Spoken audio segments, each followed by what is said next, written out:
ఎదుగుతున్న కొద్దీ దెబ్బలు పడుతూనే ఉంటాయి. అలా అని మనం ఆగిపోకూడదు కదా! సో, నువ్వు కూడా ఈ రోజు నుంచి ఇప్పుడు నీది మనసులో ఉన్న ఫీలింగ్‌ని ఓపెన్ అప్ అయిపోయావు. అవును. ఎంతోమంది జనాలకి ఖచ్చితంగా ఈ పాయింట్ అనేది అర్థమవుతుంది. సో, కష్టపడుతున్నావు. బాబు కోసం కష్టపడుతున్నావు కదా! ఈ డాన్స్ వల్ల ఎలా ఉంటుంది? పిల్లలు ఎలా స్ట్రెయిన్ అయిపోతారు? వాళ్ళ కాలు ఎలా నొప్పెడుతుంది? వాళ్ళకి ఎంత ఆకలేస్తుంది? వాళ్ళు ఎంత వెయిట్ లాస్ అవుతారు? ఎంత స్ట్రెయిన్ అవుతారు? ఎంత స్ట్రెస్ అవుతారు? ఎన్ని దెబ్బలు తగులుతాయి?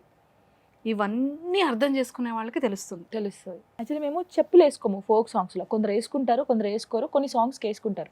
అక్కడ రాళ్ళుండని, ముల్లులుండని మేము చేసేస్తాం. ముల్లులు గుచ్చి, రాళ్ళు గుచ్చి పిల్లలు ఎంత అలసిపోతారో తెలుసా? చాలా అలసిపోతారు. నేను అంటే ఇప్పుడు ఒక ఆర్టిస్ట్‌కి ఎక్కువ అమౌంట్ ఉంటది. కానీ సైడ్ డాన్సర్ అనే వాళ్ళకి 1500 ఇస్తారక్క.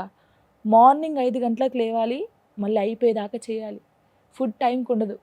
ఏముండదు. నేను ఎందుకు వాళ్ళ గురించి నేను అదే పొజిషన్ నుంచి వచ్చాను. నాకు తెలుసు.